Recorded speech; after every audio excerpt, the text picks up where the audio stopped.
as a prime minister. How come that the economy of this country is not moving forward? I very much have said that it's one of the biggest economies in Europe. It's one of the most prosperous economies in Europe. I think it ranks around number 4. But the Spaniards are not very, very happy. They are not very comfortable. So they chose to hit on the roads to come and demonstrate. The demonstrations are moving around in different cities, including Barcelona, including Rio Madrid, including Valencia. There are so many people that came on the streets in Spain to ensure that they call against, they call for the resignation of Pedro Sanchez, who is the current Prime Minister of Spain, representing the Workers' Social Democratic Party. But of course, what are some of the issues that are really at hand? Now, Spain is one of the biggest countries in Europe that has the biggest number of black people. Actually, blacks are almost 1.5 to 2.5 million people. Now, Spain has given a lot of chance, a lot of room to so many black people, actually, including what we call the immigration crisis that started in, for instance, in this, that is starting from the northern part of Africa and the western part of Africa. So many Africans were crossing over through the Mediterranean to cross over and go into Europe. As some of the European countries were a little bit getting segregative and racial in terms of how they were welcoming the immigrants, the only country that came up with a very good open policy to embrace and welcome the blacks in Europe was Spain. Now, as countries like Poland, as countries like Hungary, as countries like Italy, we are shooting direct live bullets on these immigrants. As so many European countries, we are coming up with mechanisms of ensuring that blacks do not cross and they go beyond the Mediterranean Sea.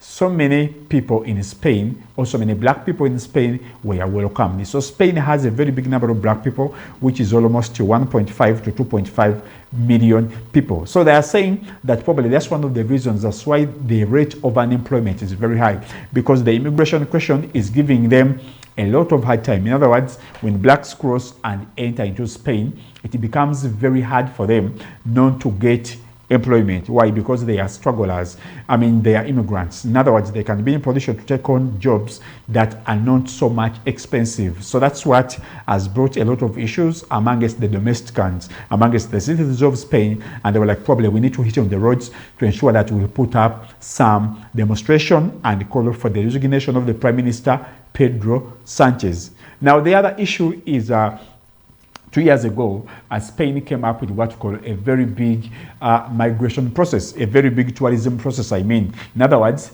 they were in a position to encourage a lot of tourism.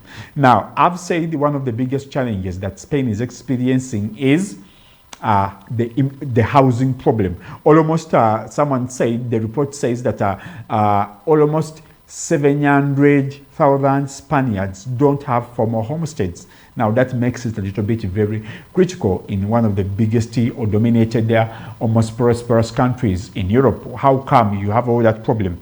But one of the reasons that's why they have the housing problem, it's because of the tourists. Now, France has a lot of history. It has a lot of tourism. It survives on tourism. So when the tourists come over, they take over the homesteads. They take over people's habitats. Of course, they come with euros. They come with big dollars to spend around that. So basically, that's what makes a little bit housing a very big challenge.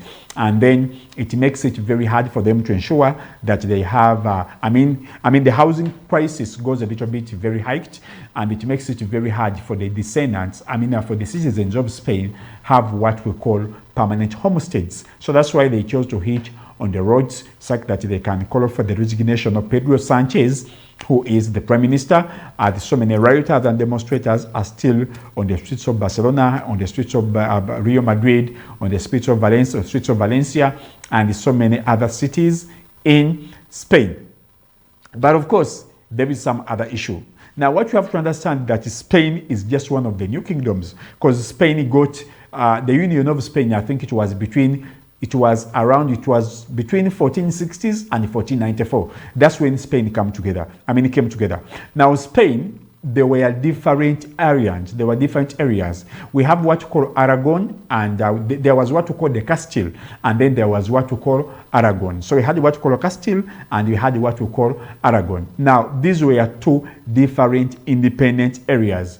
So you have Castile and then you have Aragon. So between 1464, the Queen of Castile, the Queen of Aragon, that was Queen Isabella, married the King of Castile, that was Ferdinand VII, Ferdinand IV.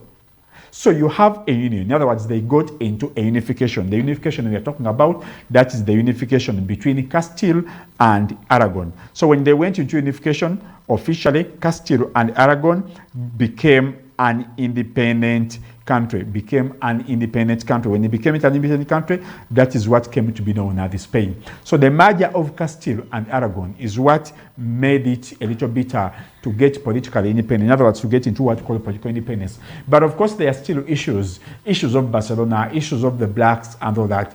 And then when they got into the union of Castile and Aragon, one of the biggest issues, why am I giving you this kind of historicity? You're getting into this kind of historicity because there is something that I want us to look at as far as Spain is concerned. So the kind of historicity we are talking about is here, that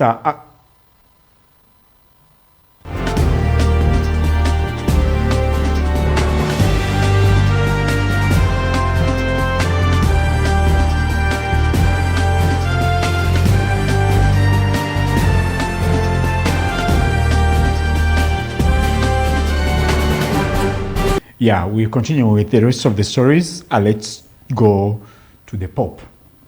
Now, the Pope came out and warned the world about AI. The Pope came and warned the world about AI, about artificial intelligence. Now, this was one of the most open declaration that was made by the Pontiff, most especially when it comes to the conventional kind of technology. Now, the Pope came out and said that AI should be disarmed. Now, these words are very, very strong. The Pope didn't just talk about AI, but he came out and said AI should be disarmed. These are the words that he directly used. He came up and said that AI should be disarmed. And the disarmament of the AI, what does that mean? What does the Pope mean in that very angle? So the Pope said that the ability of AI is almost making it very, very easy for so many human beings to become unemployed. And two, it is taking out the pride or the real essence of humanity amongst human beings. These are some of the statements. This is one of the biggest statements that has ever been made by a Catholic leader, most especially within the writer, within the conversion or the contemporary times. The Pope emphasizes that the kind of humanity, why we're in a position to enjoy humanity, it's because of the relationships, it's because of the emotion, it's because of the consciousness. Now, if you get the awareness or the consciousness and then you give it to a machine, or you give it to technology, or you give it to an artificial intelligence, how sure are we that as human beings we should be in a position to live on as human beings? So it says that AI should be disarmed, and it's one of the biggest topics that is trending. The Pontiff has made so many declarations, but this was very, very real. It should be noted that even when he was still a cardinal, he was very vocal. He spoke so right about the importance of AI and how artificial intelligence is getting used in various ways. So this was an open declaration of war, most especially when he used the word disarmament. Now, he wrote out something called the Magna Inflarenus. I'm sorry, my Latin is not coming out right, but this was an open declaration that why should we have a technology that takes over the consciousness of human beings? In other words, the relationships between human beings and the relationship between human beings and human beings are being taken away. They are being swapped. They are being so much dominated because of the technology that is going at that level. Now, of course, the Pope's words have so much been popularized by people like Bernie Sanders. Bernie Sanders is one of the biggest American senators that has been so vocal, I think, for the last 4 years, as far as one of the leading Democrats in America as far as AI is concerned, because the rate at which people are getting unemployed in modern countries is getting very, very high because they are getting so much replaced by artificial intelligence. Now, there is a difference between what we call artificial intelligence and technology. In other words, the difference what we call AI and technology. Now, technology in most cases is about machinery. It's about machinery, and what machinery does in most cases, it is empowerment. In other words, it eases work. These are different devices. Technology, they're just devices, or they're just patterns that are so much developed to ensure that work is eased somehow, somewhere. In other words, if you're using any form of rudimentary technology, you should be in position that technology to understand that technology works in a pattern. In other words, it reduces or it simplifies man's work. You know, this can be a phone, this can be a computer, it can be a car. That's the technology that human beings have been used to. Now, what we call artificial intelligence goes beyond that. Now, artificial intelligence, there's so many patterns. I mean, there's so many companies that we are having. They have two issues, or they have two abilities that only human beings have been having. Number one, they can adapt.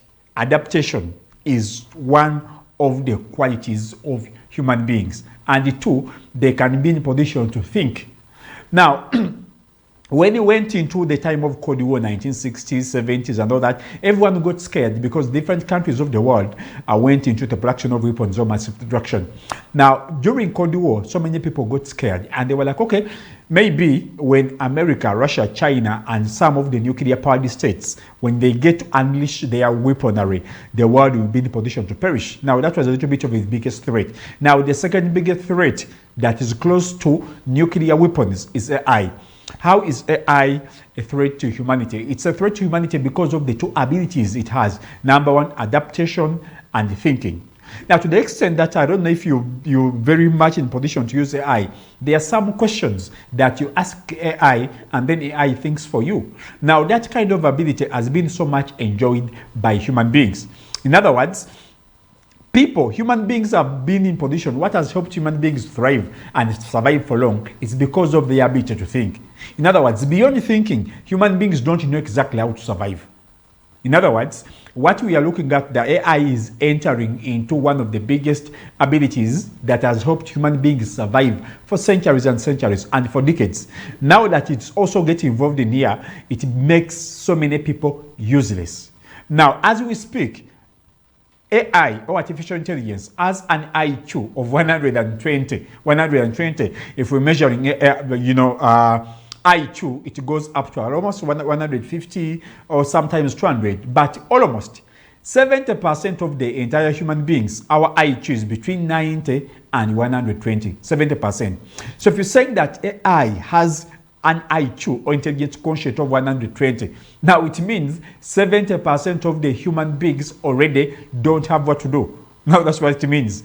Two, it's not only encroaching on that, it is also encroaching on the usage of commodities that so much human beings have been in a position to use. One of them is water. Now, AI centers use a lot of water because these are systems that are built and they have to be operational 24/7. In one of the countries where people have turned out to go on the streets and demonstrate about artificial intelligence is Canada.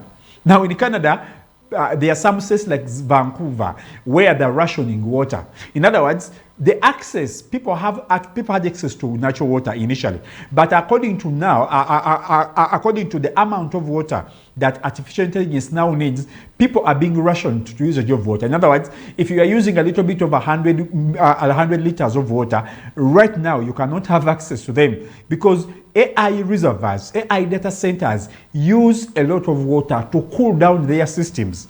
Now, that's one of the biggest challenges. Now, in so many states, including South Korea, in America, and in Canada, people are demonstrating that the rate at which AI data centers or AI reservoirs use water, it's so much encroaching on the ability of human beings and the volume of water that human beings have been having. These are serious demonstrations, by the way, that the Western world is experiencing. AI is not only encroaching on the water, it is also encroaching on power. Now, for this system to be operational for quite some time, of course, when you talk about artificial intelligence, most of us here, we are so much using simple apps like DeepSeek, like ChatGPT, like Gemini, like Grammarly, a few. We've not been in position to have access to serious, but they are smart cars as we speak right now. They are smart bikes. They are smart homes. Now, all these are so much operational using AI. Now, because of that, they are not only encroaching on the water, they are also encroaching on energy. Now, in some areas, most especially in Canada, South Korea, and the US, the consumption of energy has been so much taken up by AI centers. In other words, people are denied access to the usage of energy that they had previously, because most of these companies, most of the AI companies, or most of the AI data centers or reservoirs or operational facilities, because they operate 24/7, they use a lot of energy. Now, this makes it a little bit very hard for human beings to survive, most especially when they also have certain industries in those specific areas. Actually, a study showed that almost on a weekly basis in Canada, AI data centers use almost 140 million million liters of water. Now, that is too much water that's being used. Then they are also encroaching on what you call energy consumption. Now, energy consumption means something. Energy consumption means that you need more gold. Energy consumption means that you need more uranium. It means you need more copper, you need more zinc, you need more cobalt. And where does this place us? Most especially on the African continent. Because as we speak, all those resources, most especially the semiconductors and all that are so much produced by China and Taiwan, most of all those chips that power AI centers, most of those minerals are in Africa. 70% of the world cobalt is coming from the Democratic Republic of Congo. Is that one of the reasons that accounts for the increasing instabilities in the Democratic Republic of Congo? So they need uranium. Uranium is in Uganda. Uranium is in Congo. Uranium is Congo Brazzaville. Uranium is in Niger. Most of the African countries have access to uranium. You understand? So we are talking about a new development that is becoming a threat to human beings. It's becoming a threat to human beings. So when the pontiff came out and said that, you know what, we need a little bit of some regulation as far as the usage of AI is concerned. It is not only encroaching on the abilities of a human being, not only in terms of thinking and adaptation, it is also encroaching on the usage of raw materials. And one of the biggest raw materials that human beings use globally is water. Now, if you reach a level of rationing the amount of water that people have to use, such that you have enough reservations for the AI data centers, now that is a serious problem. Two, if you're also having levels of rationing what we call energy consumption, because like we've said, AI data centers use a lot of energy. Now that makes it very hard as well. And for Africa, like I've said, it means that some of the resources that we have, the rare earth minerals, are going to be so much encroached on, because whoever is powering this kind of, whoever is coming up with any form of empowerment in this very angle, it is becoming a very serious threat. So that's why the cobalt is on market. That's why copper is on market. That's why zinc is on market. That's why countries like America have been so much imposing a lot of tough fake conditions on Zanzibar, on Zambia, because they want the cobalt, because they want the copper, because they want the lithium, because they want the zinc, because they have the gold. One of the biggest reasons that's why we are having a war in Sudan, it's because of the copper, it's because of the gold, it's because of the oil. So this might seem a little bit very simple, but some of the practitioners and the people that are already in the AI businesses are really experiencing this kind of challenge. This is a new industry that's just developing. Not so many countries have so much gotten involved in AI.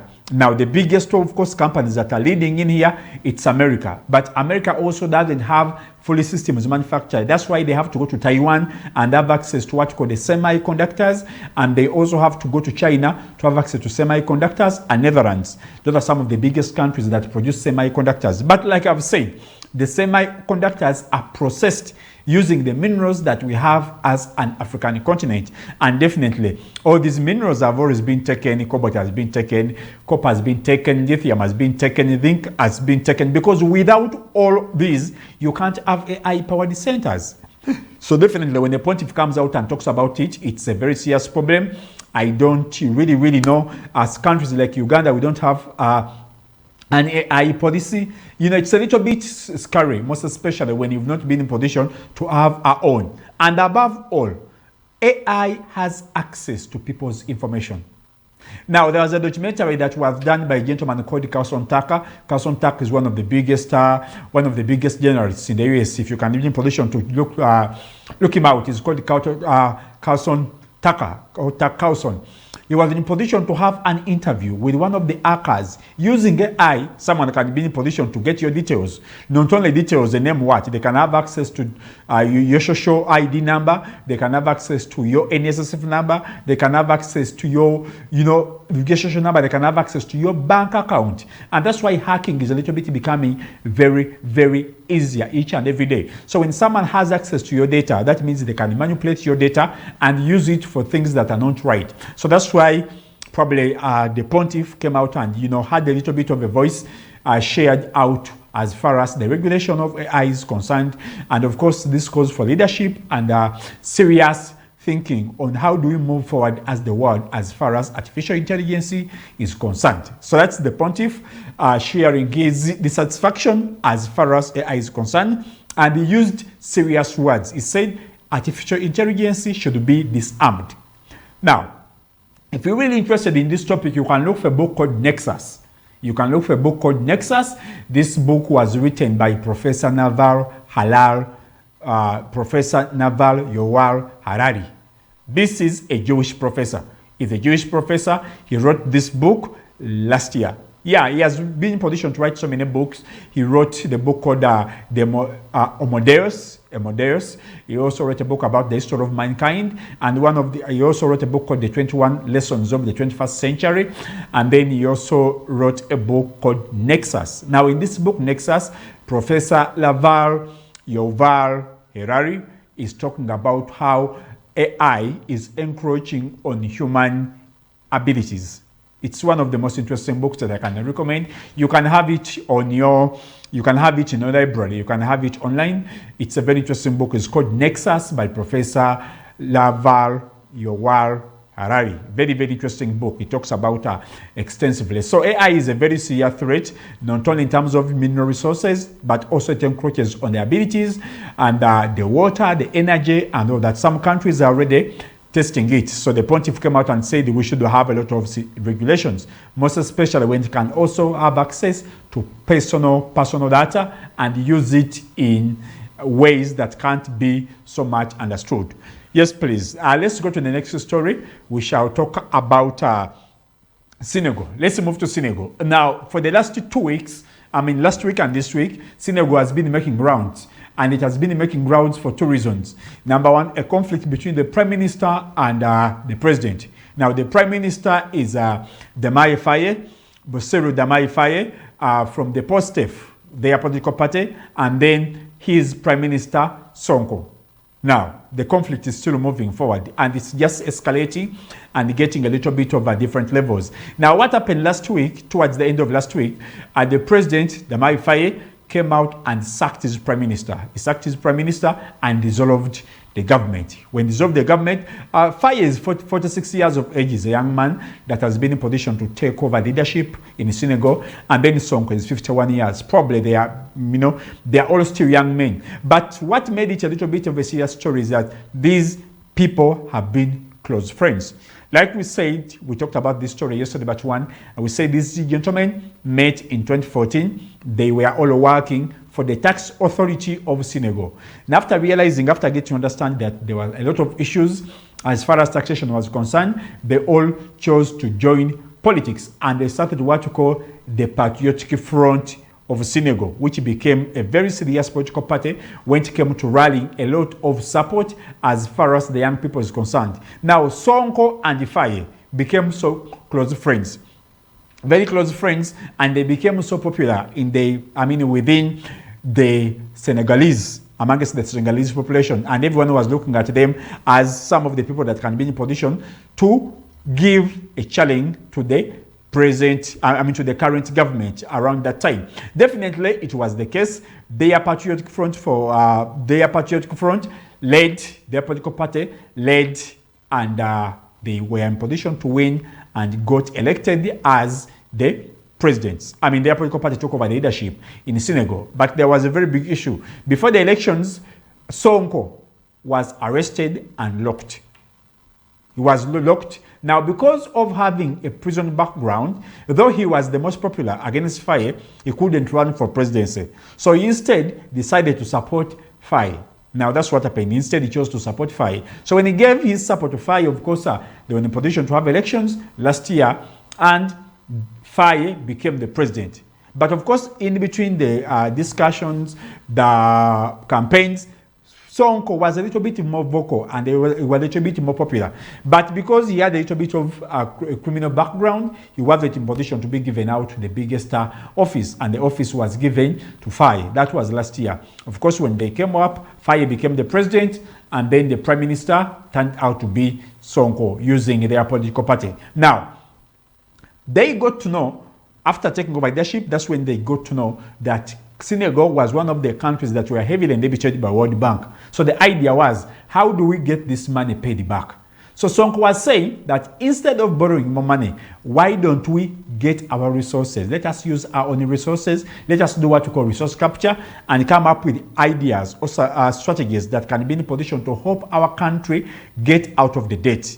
And then that was the Prime Minister, Sonko. So the President Faye says, no, let us have a discussion with the International Monetary Fund. So the International Monetary Fund, one of the biggest money lenders on the African continent, of course, almost all African countries are suffering because of the debts they have with what you call the IMF, including a country like Uganda. Our debt burden is almost 50% of the entire GDP, which is very, very, very crazy, most especially when you don't have clear measures of paying it back. Now, Faye was saying that let us go into bed with IMF. Now, Sonko, being a Pan-African, a serious patriot, he said no. One of the biggest reasons that's why we're suffering with this debt, it's because of this very problem. So why should do, because of the IMF and the World Bank, why do we have to get into collaboration with them anymore? So that was something that made them fall up. And Sonko got fired as a prime minister, and the government was dissolved. Now, that was as per last week. Now, after the resignation after the dissolvement, in other words, after being sacked, after being fired, he went back home because he was an MP, by the way. He was representing one of the Western territories, one of the Western signatories, constituencies in Senegal. Now, he comes back as a Speaker of Parliament. In other words, he comes back as the Speaker of the National Assembly. Now, there is a lot of science here. He got fired as a prime minister. The Speaker of Parliament, or the President of the National Assembly, for them their parliament is called National Assembly because that's a French colony. It was colonized by France. Therefore, they use National Assembly instead of using parliament. Now, the Speaker resigns. When the Speaker resigned, he was creating space for the former Prime Minister. Because the former Prime Minister, before becoming a Prime Minister, he was a member of Parliament. So when the Speaker resigned, the House needed to get a new Speaker. Now, the Prime Minister that had been sacked, he came back as the new President of the National Assembly. In other words, he came back as the Speaker of Parliament. Why was this possible? The entire Parliament of Senegal is made up of almost 185 members of Parliament.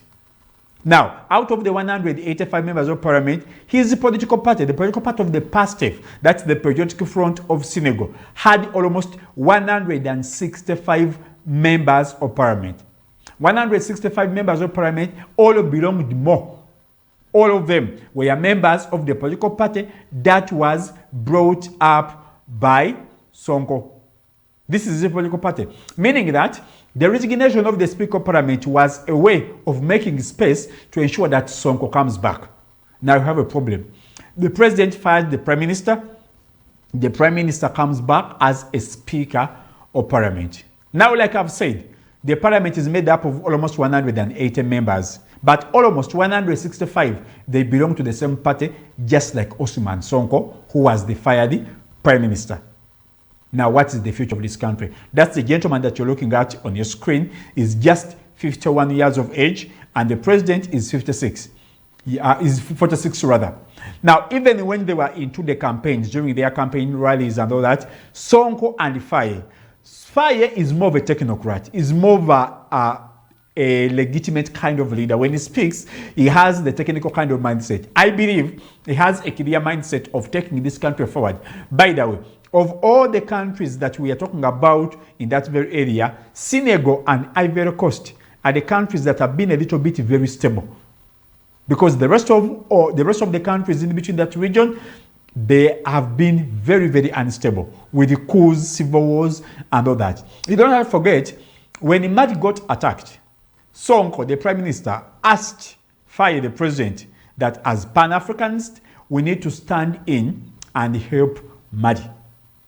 Now, Faye, the president, was a little bit very reluctant. He didn't want to get involved in the affairs of Mali. Now, Sonko, as a prime minister, used his powers and they sent an army to help Assimi Goïta in Mali. Now, that was not a little bit very fine on the side of Faye. And definitely, it also made their colonizers, just like you've looked at Emmanuel Macron there, because this is a French colony. This is a French colony, and it's one of the countries that are paying almost the 500 million francs that's being paid by all West African companies or West African countries that are led by, that were colonized by France. Actually, they even call them companies in France, because they are using the CFC franc. They are using French money. They are using that CFSC franc, that money, that kind of currency that was left back by the French. Meaning that they are also one of the countries that pay 500 million francs annually. So that's why it's a little bit very, very, very, very easy to see most of the successful players of Senegal. They start playing from France, because the relationship, the exploitation of France in West Africa is not only in terms of currency, but they also exploit in terms of human capital. That's why if you talk about people like footballers like Sadio Mane, they didn't start their football career anywhere. They started it in France. So that's the relationship that we are talking about in that very angle. But the point is, the speaker that had got fired is now back as the head of the speaker, of the head of the House, or the head of the National Assembly, which is their parliament. Like I've said, the parliament has almost membership of 185. Out of the 185 members, the political party that was started by Sonko has 165 members. Now, the second party that has some big number of membership, it has 16. I'm forgetting the number of the name of that political party because it's in French. The second political party that has some serious membership, they have 16 members of parliament. The other one that is coming, number 3, it has only 7.